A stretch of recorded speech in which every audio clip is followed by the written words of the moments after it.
Very real. Mr. Deputy Speaker, back. Sir, my party and myself totally oppose the Dunkel proposals. It is very regretful that these proposals have caused infighting among the cabinet members.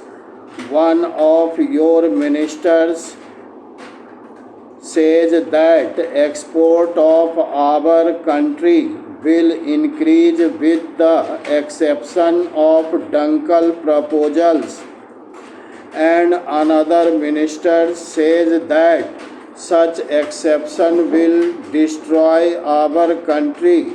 So there is difference of opinion in the cabinet also. One minister is opposing while another minister is supporting the Dunkel proposals.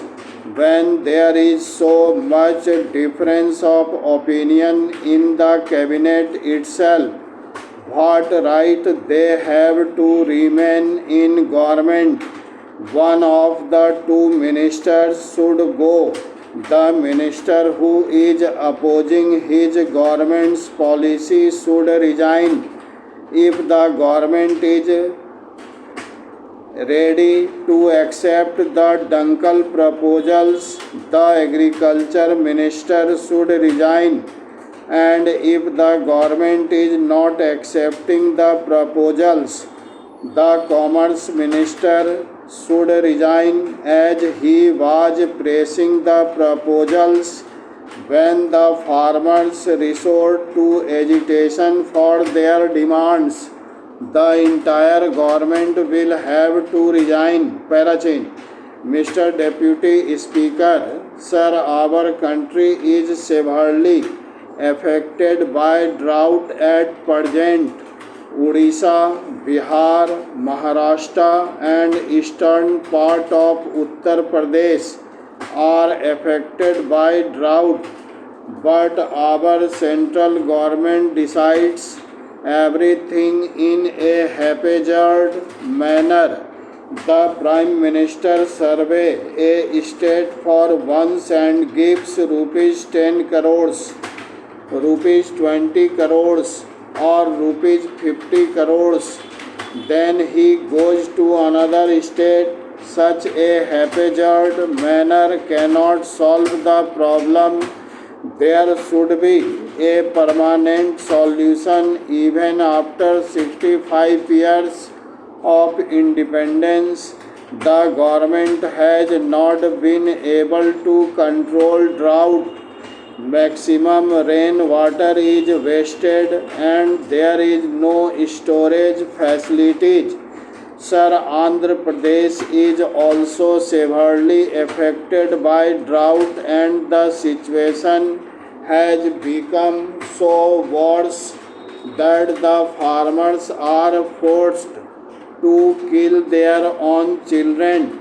Neither there is fodder nor water for their cattle. Parachin. Sir, it is just opposite in Karnataka. It is affected by floods which have caused a lot of damage. On the one hand, there is devastation due to heavy rains. On the other hand, there is suffering due to drought. I have read the draft of the agriculture policy. I do not think that the non-minister of agriculture has paid any attention towards this problem. I would like to submit that this agriculture policy is unfavorable to the farmers. No facilities are being provided to them and agricultural inputs are being made costlier. Injustice is being done to them. Parachin. 80% of the population of this country are cultivators and the government should think about their welfare. If this is not done, then 80% population will resort to agitation, as I have said earlier also.